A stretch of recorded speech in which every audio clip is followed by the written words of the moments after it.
Hi dear friends and subscribers, welcome to this early edition of the morning's cricket happening show here.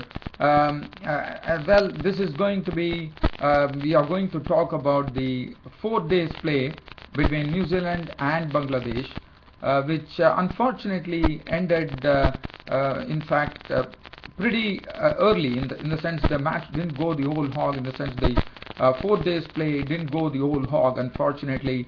As you know, because of the super cyclone Fallon, which has been declared in India, where people are being evacuated, as you know. So that's the precise reason. And as you know, Bangladesh is pretty, the proximity is pretty, the proximity between India and Bangladesh. So basically that has affected Bangladesh, and today the innings drew to a very, very premature close.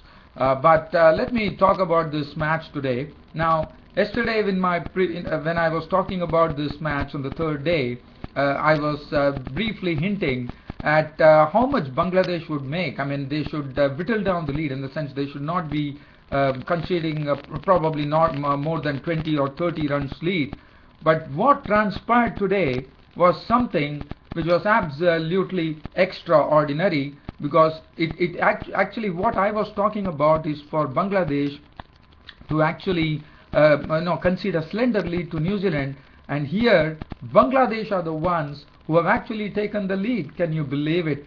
In fact, they took a 32-run lead over Bangladesh. They were hauled out for 501, and the chief architect today was a centurion by the name Sohag Gazi. I definitely I definitely spoke about Sohag Gazi in my preview. I said that he's a good bat. I have definitely seen him play, and the way he plays his strokes, he's not afraid to hit over the top.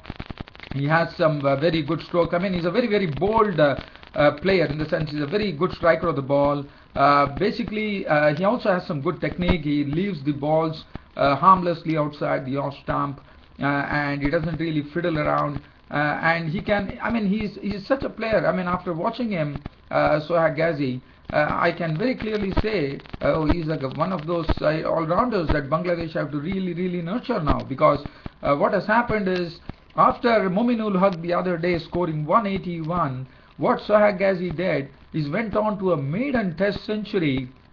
The start was not good for Bangladesh today, because Abdul Razzaq was an early victim. LBW bowled for 7, and the score read at that time, when Abdul Razzaq departed, 387 for 8. And after that, what transpired was something which was, as I said, absolutely extraordinary. One didn't expect that. New Zealand didn't expect that. But this is what cricket is all about. Cricket is a game of gross uncertainties, and that's what precisely happened. Sohag Gazi went on to make a maiden test century, an unbeaten one at that, to give Bangladesh a 32-run lead going into the fifth day, with Sohag Gazi not out 101 with 10 fours and 3 sixes, and all the 3 sixes that he hit was of the spinner Kane Williamson. In fact, he was using his feet superbly.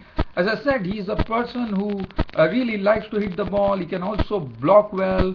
He leaves the balls outside the off stump very well, which is very important. So I see a lot of things in Sohag Gazi that could really make him a very, very good all-rounder. So Bangladesh definitely need to nurture this person as a good all-rounder, because, and what is another thing that we are seeing in Bangladesh for a long time, the other day, I mean, this was a partnership for the ninth wicket of 105 runs, but we have also seen, you remember against West Indies, there was a number 10 or 11 batsman. I'm just trying to recollect that name. I think something in the name of Abdul or somewhere. I just don't remember right now, but he scored a century, as you know. So what I'm seeing from Bangladesh is that there are a lot of centuries coming in from Bangladesh, a lot of new players, and that's really, really refreshing for Bangladesh. And this partnership, Sohag Gazi, well, he realized that now he was in the company of tailenders, and as I said precisely yesterday, after the Sohag Gazi Abdul Razzaq pair, tailenders, but Robiul Islam gave tremendous support to Sohag Gazi in that 105-run stand, where the majority of the runs were garnered by Sohag Gazi in his knock. And Sohag Gazi, another thing, he was so happy. I mean, why not? I mean, he was absolutely overjoyed. He was celebrating his 50 as if, I mean, his maiden 50 as if he had scored a century, and he was celebrating his century as if he had scored a double century. I mean, such was his joy, such was the passion that he has for the game. One could see that really in the eyes. Sohag Gazi, what a knock from him. I mean, New Zealand would have never expected this. One has to really commend Sohag Gazi. And as I said, Bangladesh are definitely strengthened by this, because Sohag Gazi is another all-rounder in the making, according to me. Because we all know what a wonderful bowler he is. He's already proved his mettle as far as bowling is concerned. Now batting is something he's really coming to the fore. And Sohag Gazi, that partnership is what enabled Bangladesh to be 501 all out. As I said, he played all the shots. I mean, he could play the cut shot, he could drive well, he could loft the ball. Well, we could see everything coming out, and his score was an unbeaten 101 with 10 fours and 3 sixes. And after that, Rubiul Islam finally succumbed to the bowling of Bracewell, contributing 33 with 5 boundaries. And then Rubiul Hussain was scalped by the Test debutant Ish Sodhi, as he was got by Taylor for 4, and that left Sohag Gazi. Very luckily, he reached his century before the 11th batsman was out, so that was very good. Rubiul Hussain stayed there, but he could stay only for 4 of 7 balls. But luckily, Sohag Gazi went on to his century in a great style, not out on 101 with 10 fours and 3 sixes. Let's look at the bowling figures for New Zealand. Trent bowled 24 overs, 9 maidens, 2 for 50. Doug Bracewell bowled well, 25 overs, 2 maidens, 96 runs and 3 wickets. Bruce Martin, 27 overs, 3 maidens, none for 113. Ish Sodhi on his Test debut, 2 for 112. Corey Anderson, 2 for 34, looked always impressive.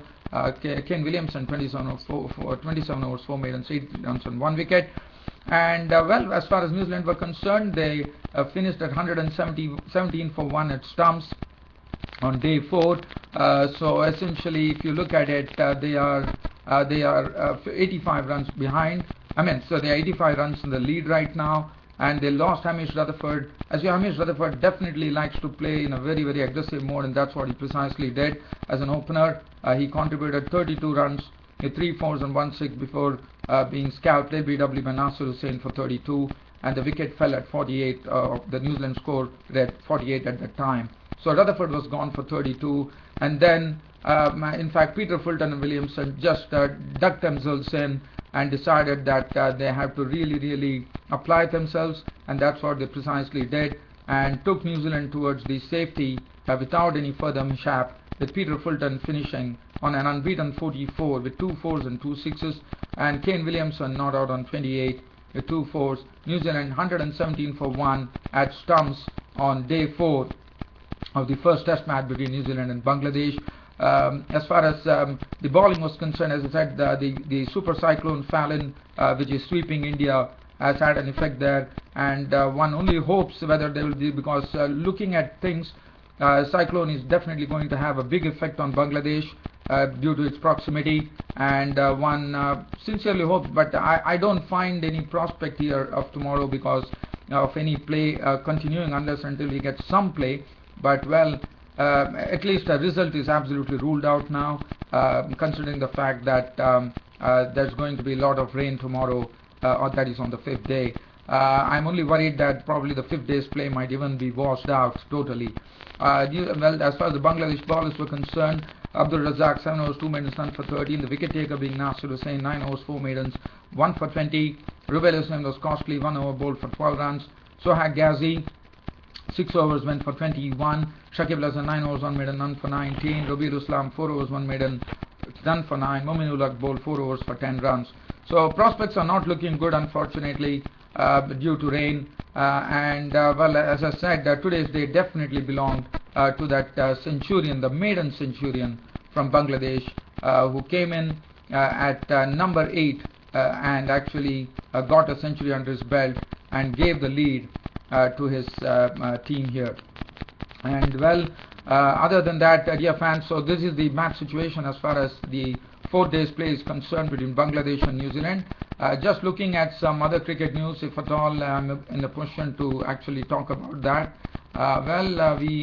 The other cricket news is that India A have actually leveled the Test series against West Indies A by winning it. Zahir Khan has run into form at the right time by, even though Nasing Deonarayan hit 99 runs.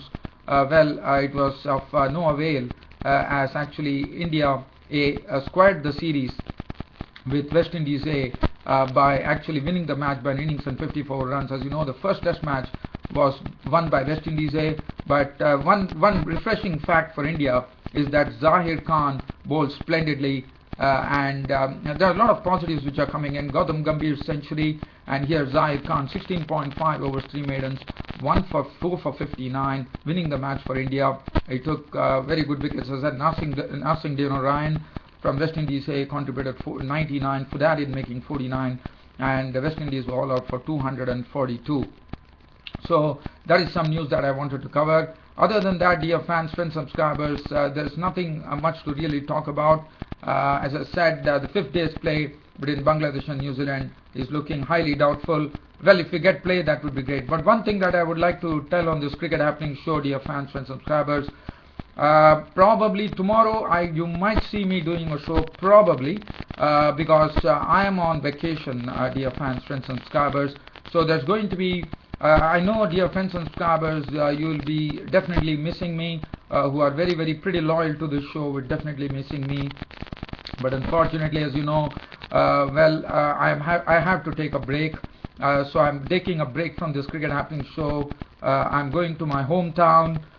So I'm just going to have a little break, but probably I will definitely try to get connected, in the sense I will try to do this Cricket Happening show, but I can't promise you time permitting, because I said I just want to have a break. So I'm going on a short break on this Cricket Happening show, but as I said, time permitting, yes, definitely, Cricket Happenings is a great passion for me, and I'll be there. As you know, my hometown is in Mumbai, and I will be going on a short vacation.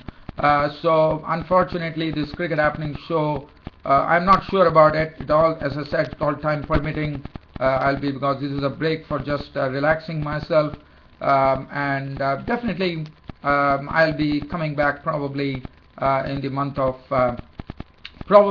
October. This daily Cricket Happening show will continue, or probably in the month of November after Diwali. But just wanting to keep, and this message is only to my dear friends and subscribers who really love my show and are pretty loyal to my show, and I thank them all for this continued support that we've been giving to this Cricket Happening show, and that's the precise reason this Cricket Happening show is a great success, according to me. Well, thanks for being the wheels of my business, dear friends and subscribers. Your host Ram is leaving you, but probably you're going to see me tomorrow on the Sunday Cricket Happening show. Until then, it's goodbye for the day. Thank you.